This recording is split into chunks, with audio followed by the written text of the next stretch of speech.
প্রধানমন্ত্রী শেখ হাসিনা বলেছেন, আগামীতে শিক্ষাই হবে দারিদ্র্য মুক্তির মূল শক্তি। তাই শুধু বই পড়ে নয়, শিশুদের সুপ্ত মেধা বিকাশে নতুন শিক্ষা কারিকুলাম তৈরি করা হচ্ছে। জাতীয় প্রাথমিক শিক্ষা সপ্তাহের উদ্বোধন করে কথা বলেন তিনি। রাজধানীর ওসমানী স্মৃতি মিলনায়তনে প্রাথমিক শিক্ষা সপ্তাহ উদ্বোধনের পাশাপাশি প্রাথমিক শিক্ষা পদকও দেন প্রধানমন্ত্রী। এ সময় তিনি সহানুভূতিশীল ও সুষম জনকল্যাণমুখী শিক্ষা ব্যবস্থা তৈরি করার প্রতি জোর দেন। বলেন, 1 বছরের বদলে প্রাক প্রাথমিক হবে 2 বছরের। শিশুদের সোনার বাংলা গড়ে তোলার কারিগর উল্লেখ করে প্রধানমন্ত্রী বলেন, আজকের শিক্ষার্থীরাই হবে আগামীর উন্নত বাংলাদেশের কাণ্ডারি। প্রযুক্তি বান্ধব বিশ্ব মাথায় রেখে তাদের সেভাবেই গড়ে তোলা হবে বলেও জানান শেখ হাসিনা। সোনার বাংলা গড়ার যারা কারিগর তারা কারা? এই আমার শিশুরাই তো ভবিষ্যতে হবে, তোমরা হবে না? হ্যাঁ, প্রযুক্তির মাধ্যমে শিক্ষা এটা বিশ্বকে জানার একটা সুযোগ হবে এবং সেইভাবে শুধু বই পড়ে না, সচক্ষে দেখে শিক্ষা নেওয়া। এই ছোট্টবেলা থেকে যত বেশি তারা শিখতে পারে ততই ভালো। যে আমরা একটা সুষম জনকল্যাণমুখী সার্বজনীন মানসম্মত শিক্ষা ব্যবস্থা করতে চাই। আর শুধু ওই কেতাবি বই পড়ে না, এই ছোট ছোট শিশুদের ভিতরে যে মেধা মনন সেগুলো তো আমাদের বের করে আনতে হবে, তাদের সুযোগ দিতে হবে। তাদের ভিতরে যে একটা কিছু করার ক্ষমতা আছে সেটা যাতে বিকশিত হতে পারে সেই সুযোগটা সৃষ্টি করা দরকার। 100 কোটি টাকা ছাড়িয়েছে আওয়ামী লীগের দলীয় ফান্ড। মোট 21টি ব্যাংক হিসেবে এই টাকা জমাচ্ছে দলটির। সকালে নির্বাচন কমিশনের সচিব শফিউল আজিমের কাছে 2023 সালের আয় ব্যয়ের হিসাব জমা দেয় দলটি। হিসাব বিশ্লেষণ করে দেখা যায় 2022 সালের তুলনায় 23 সালে আয় এবং ব্যয় দুটোই বেড়েছে। 2023 সালে দলটির ব্যয় হয়েছে 9,87,36,000 টাকা, যেখানে 2022 সালে ব্যয় ছিল 7,86,84,000 টাকা। 2023 সালে আয় হয়েছে 27,14,45,000 টাকা, আর এর আগের বছর আয় ছিল 10,71,35,000 টাকা। বছর শেষে ব্যাংকে জমা ছিল 90,55,31,000 টাকা। বর্তমানে 100 কোটি টাকা ছাড়িয়েছে আওয়ামী লীগের দলীয় ফান্ডের জমা। ব্যাংকে যেসব আমাদের যে অর্থ যেটা শুনলেন, ব্যাংকের ফিক্সড ডিপোজিটে আছে, এমনিতেও আছে। ব্যাংক সুদ আমরা 4,84,41,000 টাকা পেয়েছি এবং উত্তর আমাদের ম্যাগাজিন বিক্রিতে আমাদের 37,72,000 টাকা। এই মোট আয় 27,14,14,45,000 টাকা হয়েছে। এখন মোট ব্যয় হয়েছে আমাদের তার পরিবর্তে 9,87,31,000 টাকা। সরকারের কারণে বাংলাদেশ ভারতের কাছে পুরোপুরি জিম্মি হয়ে গেছে বলে মন্তব্য করেছেন বিএনপি মহাসচিব মির্জা ফখরুল ইসলাম আলমগীর। নয়াপল্টনে দলের কেন্দ্রীয় কার্যালয়ের সামনে খালেদা জিয়ার মুক্তির দাবিতে আয়োজিত এক মানববন্ধনে কথা বলেন তিনি। বিএনপি মহাসচিব বলেন, ফ্যাসিবাদী আগ্রাসনের শিকার হয়ে খালেদা জিয়া প্রতিদিন মৃত্যুর সঙ্গে লড়ছেন। তার মুক্তি হলে জনগণ দুঃশাসন থেকে মুক্তি পাবে বলেও মন্তব্য করেন তিনি। বিএনপি চেয়ারপারসনের মুক্তির আন্দোলন সারা দেশে ছড়িয়ে দেওয়ার আহ্বান জানান তিনি। এদিকে প্রতিদিন ভারত সীমান্তে বাংলাদেশিদের হত্যা করা হলেও এ নিয়ে প্রধানমন্ত্রী কোনো কথা বলেন না বলে অভিযোগ করেন ফখরুল। দেশকে পুরোপুরিভাবে ভারতের কাছে একেবারে জিম্মি করে দিচ্ছে। আমরা সীমান্তে হত্যা হচ্ছে প্রতিদিন, গতকালও হত্যা হয়েছে। এই বিষয়ে একটা কথা আপনারা বলেন নাই এই সফরে। আমাদের সরাসরি প্রশ্ন আপনাদের কাছে, যে কোন পৃথিবীতে কোন দেশ আছে বন্ধু দেশ তার বর্ডারে বন্ধুরা গুলি করে হত্যা করে আমাদের নাগরিককে? বিরোধী দলকে দমাতে সরকার বিচার বিভাগকে রাজনৈতিক অস্ত্র হিসেবে ব্যবহার করছে বলে অভিযোগ করেছেন বিএনপি স্থায়ী কমিটির সদস্য আমির খুরশি মাহমুদ চৌধুরী। সকালে চট্টগ্রামের বিভিন্ন আদালতে 5টি মামলায় হাজিরা শেষে সাংবাদিকদের কাছে তিনি এই মন্তব্য করেন। বিএনপির লাখ লাখ নেতাকর্মী আদালতের বারান্দায় দিন কাটাচ্ছে জানিয়ে তিনি বলেন, বিচার বিভাগকে মানুষ ব্যবহার করে মানুষের গণতান্ত্রিক আকাঙ্ক্ষা দমিয়ে রাখা যাবে না। দেশের স্বার্থে গণতন্ত্র পুনরুদ্ধার আন্দোলনে তারা সবাই বদ্ধপরিকর। বিএনপির নেতৃত্বে জনগণ বর্তমান সরকার পতন ঘটাবে বলেও হুঁশিয়ারি জানান আমির খুরশি মাহমুদ চৌধুরী। কয়টা আমি নিজেও জানি না, কয়টা ছিল আজকে? 6টা, বেশি না, আজকে 6টা। না, বিচার ব্যবস্থা যখন রাজনৈতিক অস্ত্রে পরিণত হয় তার পরিণতি হিসেবে আমরা এটা ভোগ করছি আর কি। একটা দেশের বিচার ব্যবস্থা যখন রাজনৈতিক অস্ত্রে পরিণত হয় তার পরিণতি ভোগ করতেছি আমরা। 10টি সমঝোতা স্বাক্ষর করে দেশের স্বাধীনতা ও সার্বভৌমত্ব বিক্রি করার নীল নকশা বাস্তবায়ন করেছে সরকার বলে অভিযোগ করেছে গণতন্ত্র মঞ্চের নেতারা। প্রধানমন্ত্রী ভারত সফরে গণতন্ত্র মঞ্চের সংবাদ সম্মেলনে সাধারণ সম্পাদক সাইফুল হক বলেন, ভারতের সহযোগিতা নিয়ে শুধু ক্ষমতার টিকে থাকতে দেশের স্বার্থ বিক্রি করছে সরকার। ক্ষমতার লোভে দেশের মানুষের বিপক্ষে অবস্থান নিয়েছে সরকার। সমঝোতা স্মারকের নামে ভারতকে সুবিধা দিয়ে দেশকে বিপদের দিকে ঠেলে দিচ্ছে বলে জানান গণসংহতি আন্দোলনের প্রধান সমন্বয়ক জুনায়েদ সাকি। নাগরিক ঐক্যের সভাপতি মাহমুদুর রহমান মান্না বলেন, তিস্তা প্রকল্পের কথা বলে প্রধানমন্ত্রী প্রমাণ করেছেন তিনি তিস্তার পানির ন্যায্য হিসাব চান না। উনি সংবাদ সম্মেলনে যে বক্তৃতা করলেন সেটা একদম সরাসরি স্বীকৃতি যে তিনি আর তিস্তার পানি নিয়ে ভারতের কাছে কোনো দর কষাকষি করছেন না, কোনো দাবি করছেন না। এই বিনিময়ে তিনি নিজেই বলেছেন এবং কি দিলে এই ক্ষমতায় থাকা যায়। দেশের স্বাধীনতা, দেশের বিভিন্ন অংশের দখলদারিত্ব এগুলো যদি দিয়ে দেওয়া যায় তাহলে ক্ষমতায় থাকা যায়। সার্বভৌমত্ব যদি বিপন্ন হয় তাহলে সেই বিপন্ন হবার আশঙ্কা হচ্ছে ভারতের দিক থেকে। আমাদের সেনাবাহিনী অস্ত্র কেনা, আধুনিকীকরণ, প্রশিক্ষণ থেকে শুরু করে আমাদের সবচেয়ে সংবেদনশীল যেটা জাতীয় নিরাপত্তার সাথে যুক্ত, সেখানেও ভারতকে আপনি ঢুকিয়ে নিয়ে নিচ্ছেন। পদ্মা সেতু চালুর 2 বছরের মাথায় ঋণের 8টি কিস্তি পরিশোধ করল সেতু কর্তৃপক্ষ। বৃহস্পতিবার অর্থ বিভাগকে ঋণের অর্থ পরিশোধ করে সেতু কর্তৃপক্ষ। দুপুরে গণভবনে প্রধানমন্ত্রী শেখ হাসিনার উপস্থিতিতে সপ্তম অষ্টম কিস্তির 314,64,963 টাকার চেক অর্থ সচিবের কাছে হস্তান্তর করেন সেতুমন্ত্রী ওবায়দুল কাদের।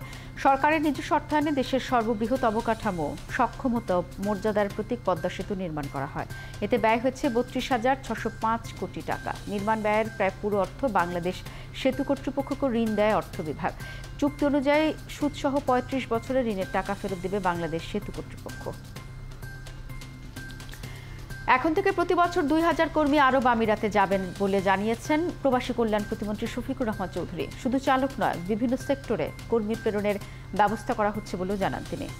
সকালে বাংলাদেশে নিযুক্ত আরব আমিরাতের রাষ্ট্রদূত আবদুল্লাহ আলী আল হামুদি এবং দুবাই ট্যাক্সি কর্পোরেশনের সিইওর সাথে সাক্ষাৎ শেষে এসব কথা বলেন প্রতিমন্ত্রী। এ সময় আরব আমিরাতের রাষ্ট্রদূত জানান, এখন কর্মী নিয়োগের বিভিন্ন সম্ভাবনাময় খাতগুলো পর্যবেক্ষণ করছেন তারা।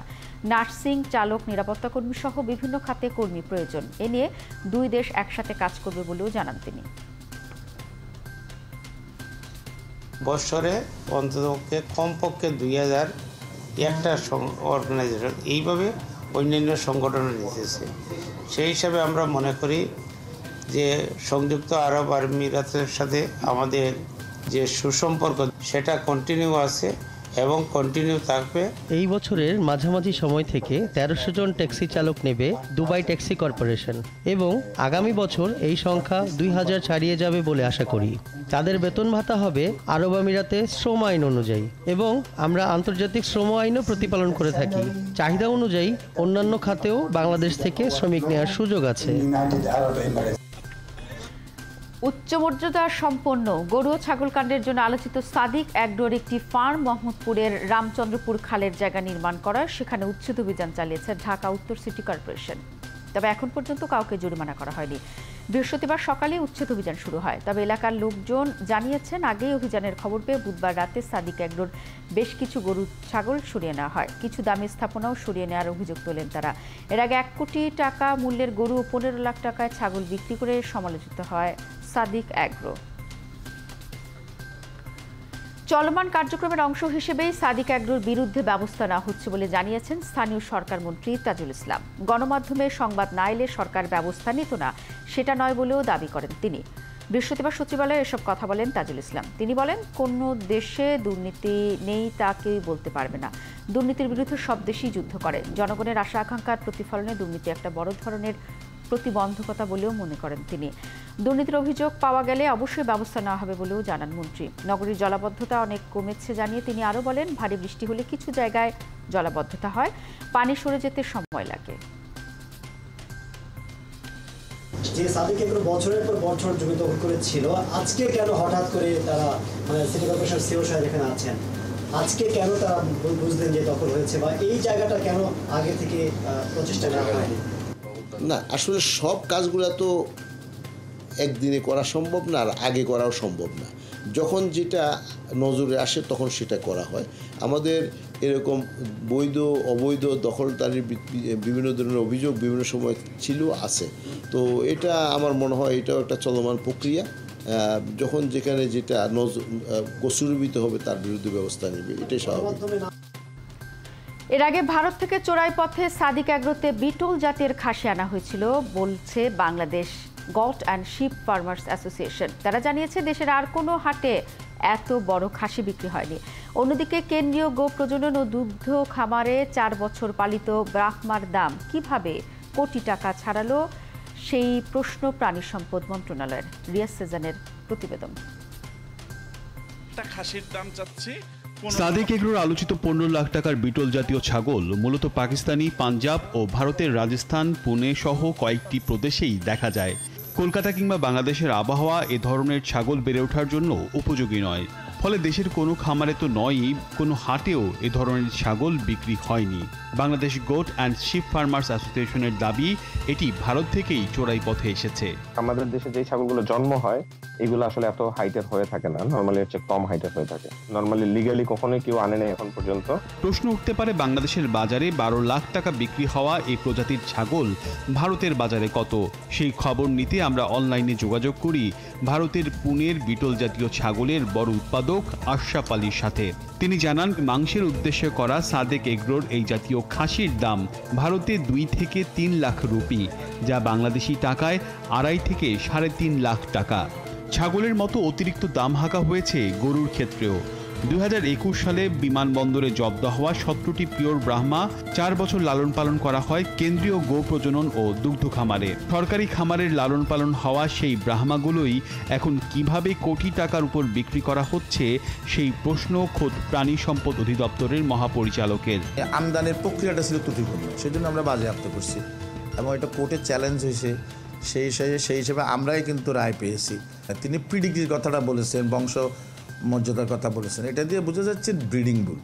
তো ব্রিডিং বুলের সম্বন্ধে বলতে গেলে অনেক কেয়ারফুল কথা বলতে হবে। তিনি বলেন অতিরিক্ত দাম হাঁকা বা লাভ দেখানোর মধ্যে শুল্ক ফাঁকি দেওয়ার কোনো কারসাজি আছে কিনা তা খোঁজ করা উচিত। কেউ যদি ট্যাক্স ফাঁকি দেওয়ার জন্য সেজন্য আলাদা অথরিটি আছে, নিশ্চয়ই সেটা আমরা রাষ্ট্র তো দুর্বল না। এনবিআরের এই সাবেক কর্মকর্তাও বলছেন সরকার খামার ব্যবসাকে উৎসাহিত করতে নানা ধরনের কর সুবিধা দিচ্ছে। একটা হচ্ছে কেউ যেন ফাঁকি না দিতে পারে, ওই ফাঁকি দেবে এই কথা ভেবে আমি আবার আমার এটার ডিউটি বাড়িয়ে দিয়ে এইদিকে যাওয়া যাবে না, কারণ এটা আমার এই শিল্পকে প্রোটেকশন দেওয়ার নীতির থেকে নীতি সফল হবে না। সরকারি হিসেবে পশু উৎপাদনে স্বয়ংসম্পূর্ণ দেশ, এমন অবস্থায় ভারত কিংবা যুক্তরাষ্ট্র থেকে কোনো ধরনের বাছবিচার না করে অবৈধভাবে বিভিন্ন জাতের পশু আনা বন্ধ না হলে ক্ষতিগ্রস্ত হবে পুরো খাত। রিয়াজ সেজান, 71, ঢাকা। চলছে সংবাদ সমগ্র, ফিরছে একটা বিরতির পর। 71-এর সাথেই থাকুন। বিশ্বের নাম্বার 1 হেয়ার অয়েল আসল আমলা ডাবর আমলা, যা সাধারণ হেয়ার অয়েলের তুলনায় চুল করে 2 গুণ পর্যন্ত মজবুত, কালো, লম্বা ও ঘন। তাই সাধারণ হেয়ার অয়েল নয়, ব্যবহার করুন ডাবর আমলা হেয়ার অয়েল। বাংলার ঘরে ঘরে মধুর ভালোবাসার সাথে মিশে আছে পারফেক্ট ব্লেন্ডার ফ্রেশ মশলা, ভালোবাসার স্বাদ অটুট থাক। সবচেয়ে যেটা ডেঞ্জারাস, একটানা রোদে যদি কেউ কাজ করতে করতে তার টেম্পারেচার বাড়তে বাড়তে শরীরের টেম্পারেচার 105 ডিগ্রি ক্রস করে যায়, তো শরীরে ঘাম বন্ধ হয়ে যায়। এই অবস্থায় রোগী কিন্তু অজ্ঞান হয়ে যেতে পারে। এটাকে বলে হিট স্ট্রোক। এটাই সবচেয়ে ডেঞ্জারাস। সময় মতো চিকিৎসা যদি না হয় তাহলে মানুষটা কিন্তু মারাও যেতে পারে। আচ্ছা, 71-এ চলছে সংবাদ সমগ্র। ডিমের বাজারে আবার অস্থিরতা দেখা দিয়েছে। ঈদের সময় কিছুটা স্থিতিশীল থাকলেও ফের বাড়ছে পণ্যটির দাম। ঈদের সময় ডিমের দাম 2 টাকা করে কমলেও এখন সপ্তাহ পর ডিম বেড়েছে 1.5 টাকা করে। এখন একটি ডিম কিনতে ভোক্তাদের গুনতে হচ্ছে 14 থেকে 15 টাকা। বিক্রেতারা বলছেন এর আগে হিট স্ট্রোকে মুরগি মারা যাওয়ায় এখন ডিমের উৎপাদন কমে গেছে, তাই চাহিদা অনুযায়ী খামারিরা ডিম দিতে পারছে না। এদিকে ডিমের দাম বেড়ে যাওয়ায় তা সাধারণ মানুষের নাগালের বাইরে চলে যাচ্ছে। সিন্ডিকেট করে ডিমের দাম বাড়ানো হয় বলে অভিযোগ ক্রেতাদের। দ্রুত বাজার নিয়ন্ত্রণের দাবি জানিয়েছেন তারা। ক্যাশ মেমোতে মূল্য উল্লেখ না করে বিক্রি ও SMS এর মাধ্যমে ডিমের বাজার দর নিয়ন্ত্রণ করার অভিযোগে তেজগাঁওয়ের এক পাইকারি ব্যবসায়ীকে 50,000 টাকা জরিমানা করেছে ভোক্তা অধিকার সংরক্ষণ অধিদপ্তর। ভোর 5টায় রাজধানীর তেজগাঁওয়ের ডিমের আড়তে বিশেষ অভিযান করেন সংস্থাটির পরিচালক আব্দুল জব্বার মণ্ডল। অভিযান শেষে তিনি জানান তেজগাঁওয়ের পাইকারি ডিম ব্যবসায়ী আমানতুল্লাহ এন্টারপ্রাইজকে বাজারে অস্থির করার দায়ে মঙ্গলবারও 10,000 টাকা জরিমানা করে ভুক্তাধিকার, কিন্তু তিনি আবারও একই অপরাধ করছিলেন, তাই তাকে 50,000 টাকা জরিমানা করা হয়েছে। অভিযুক্ত এই ব্যবসায়ী আরও কয়েকজনের সাথে মিলে মোবাইলে SMS এর মাধ্যমে বাজার দর ঠিক করে দিত। বাজার স্বাভাবিক রাখতে এই অভিযান অব্যাহত থাকবে বলে জানায় ভোক্তা অধিকার। SMS এর মাধ্যমে তো মূল্য নির্ধারণ করার যে প্রক্রিয়া, এটি তো অস্বচ্ছ, ট্রান্সপারেন্সি এর ভিতর নেই, এবং কোথা থেকে দেওয়া হচ্ছে এগুলো ইনারা নিজেরাই মূলত এগুলো একটা গ্রুপ তৈরি করে এটা নিয়ন্ত্রণ করছে। আমাদের কাছে স্পষ্ট আছে যে তেজগাঁও এই বাজার সমিতি, ডিমের যে সমিতি আছে, এখান থেকে মূলত এটি করা হচ্ছে। এই সকল অপরাধে এই একটি প্রতিষ্ঠানকে 50,000 টাকা জরিমানা আরোপ করা হয়েছে এবং এই অভিযান আমাদের অব্যাহত থাকবে। চট্টগ্রামের খাতুনগঞ্জের সব ধরনের পেঁয়াজের দাম কেজিতে 5 থেকে 8 টাকা বেড়েছে। ফরিদপুরের 60 টাকা কেজির পেঁয়াজ এখন বিক্রি হচ্ছে 90 টাকায়। দাম বেড়েছে বেনাপোলেও। ব্যবসায়ীরা বলছেন ভারতীয় নাসিক পেঁয়াজের আমদানি খরচ বেড়ে যাওয়ার প্রভাব পড়েছে খাতুনগঞ্জের বাজারে। সপ্তাহের ব্যবধানে ফরিদপুরে 10 থেকে 15 টাকা বেড়ে প্রতি কেজি পেঁয়াজ বিক্রি হচ্ছে 90 টাকায়। এদিকে বেনাপোল বন্দর দিয়ে আমদানি বন্ধ থাকায় যশোরের আশপাশের বাজারগুলিতে পেঁয়াজের দাম কেজিতে 20 টাকা বেড়েছে। তবে রাজবাড়ীতে গেল সপ্তাহের চেয়ে কমেছে পেঁয়াজের দাম। ব্যবসায়ীরা বলছেন প্রচণ্ড গরমে ঘরে থাকতে না পারায় কৃষক পেঁয়াজ বিক্রি করে দিচ্ছেন। এছাড়া দিনাজপুরের হিলিতেও পণ্যটির দাম কমেছে। মাগুরার মোহাম্মদপুর উপজেলায় মধুমতি নদীর শেখ হাসিনা সেতুর কাছ থেকে এক নারীর খণ্ডিত মরদেহ উদ্ধার করা হয়েছে। মোহাম্মদপুর থানার ভারপ্রাপ্ত কর্মকর্তা বোরহানুল ইসলাম জানান, সকালে স্থানীয়রা নদীতে একটি খণ্ডিত মরদেহ ভেসে আসতে দেখে পুলিশকে খবর দেয়। পুলিশ গিয়ে মরদেহ উদ্ধার করে পোস্টমর্টমের জন্য মাগুরা 250 শয্যা হাসপাতালের মর্গে পাঠিয়ে দেয়। মরদেহটি 3 থেকে 4 সপ্তাহের পুরনো বলে প্রাথমিকভাবে ধারণা করছে পুলিশ। ব্রাহ্মণবাড়িয়ার কসবায় সড়ক দুর্ঘটনায় 2 জন নিহত হয়েছেন। নিহতরা হলেন সাইফুর রাজু। খাটিহাতা হাইও থানার ভারপ্রাপ্ত কর্মকর্তা আশিস কুমার জানান, ভোরে কসবার সৈয়দাবাদ এলাকায় কুমিল্লাগামী বিসমিল্লা পরিবহনের যাত্রীবাহী একটি বাস একটি ট্রাককে ওভারটেক করতে গিয়ে ট্রাকের পেছনে ধাক্কা দিতে বাসের হেলপার সাইফ সহ বেশ কয়েকজন যাত্রী আহত হয়। পরে গুরুতর আহত হেলপার সাইফ ও যাত্রী রাজুকে ব্রাহ্মণবাড়িয়া জেনারেল হাসপাতালে নিয়ে গেলে চিকিৎসক তাদের মৃত ঘোষণা করেন। ঘটনার পর বাস ও ট্রাকটিকে জব্দ করা হয়েছে। নারায়ণগঞ্জের সোনারগাঁও অটোরিকশার সাথে মোটরসাইকেলের সংঘর্ষে এক আরোহী নিহত হয়েছেন। পৌর এলাকার পানামনগরে দুর্ঘটনা ঘটে। সোনারগাঁ থানার ভারপ্রাপ্ত কর্মকর্তা SM কামরুজ্জামান জানান, নানির বাড়িতে বেড়াতে যায় নিহত আপন। পরে সেখান থেকে সন্ধ্যার পর মোটরসাইকেল নিয়ে ঘুরতে বের হয়। এ সময় উল্টো দিক থেকে আসা একটি অটোরিকশার সাথে মোটরসাইকেলের ধাক্কা লাগিয়ে আপন গুরুতর আহত হন। পরে তাকে হাসপাতালে নিলে চিকিৎসক মৃত ঘোষণা করেন। নিহত আপন রূপগঞ্জের পিতলগঞ্জ এলাকার বাসিন্দা। চুয়াডাঙ্গার মেদিনীপুর গ্রামে একটি রাসেলস ভাইপার বা চন্দ্রবোড়া সাপ মেরে ফেলেছে এলাকাবাসী। চুয়াডাঙ্গা বন বিভাগের কর্মকর্তা রকিবউদ্দিন জানান, বুধবার জীবননগর উপজেলার মেদিনীপুর গ্রামের মাঠে বিষধর এই সাপ দেখা যায়।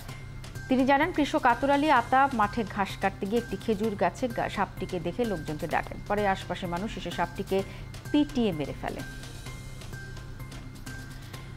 আসল নোটের বৈশিষ্ট্য জানা থাকলে জাল নোট প্রতিরোধ সম্ভব হবে বলে জানিয়েছেন বাংলাদেশ ব্যাংকের কর্মকর্তারা। জাল নোট প্রতিরোধে জনসচেতনতা বাড়াতে আজ মেহেরপুরের গাংনীতে এক অনুষ্ঠানে তারা কথা বলেন। বাংলাদেশ ব্যাংক রাজশাহী অঞ্চলের উদ্যোগে গাংনী উপজেলা নির্বাহী অফিসারের সভাকক্ষে অনুষ্ঠানে ব্যাংক কর্মকর্তারা আসল নোট ও জাল নোটের পার্থক্য সহ নানা বিষয় তুলে ধরেন। অনুষ্ঠানে অন্যান্যদের মধ্যে বাংলাদেশ ব্যাংক রাজশাহী অফিসের যুগ্ম পরিচালক মোতাহার হোসেন, সহকারী পরিচালক শাহিনুর আলম, সোনালী ব্যাংক চুয়াডাঙ্গা প্রিন্সিপাল অফিসের deputy general manager Khandakar Abdus Salam উপস্থিত ছিলেন। চলছে সংবাদ সমগ্র। সরাসরি সংবাদ অনুষ্ঠান দেখতে থাকুন ৭১-এর ফেসবুক পেজ এবং সাবস্ক্রাইব করুন ৭১-এর ইউটিউব চ্যানেল। ৭১-এর সাথেই থাকুন।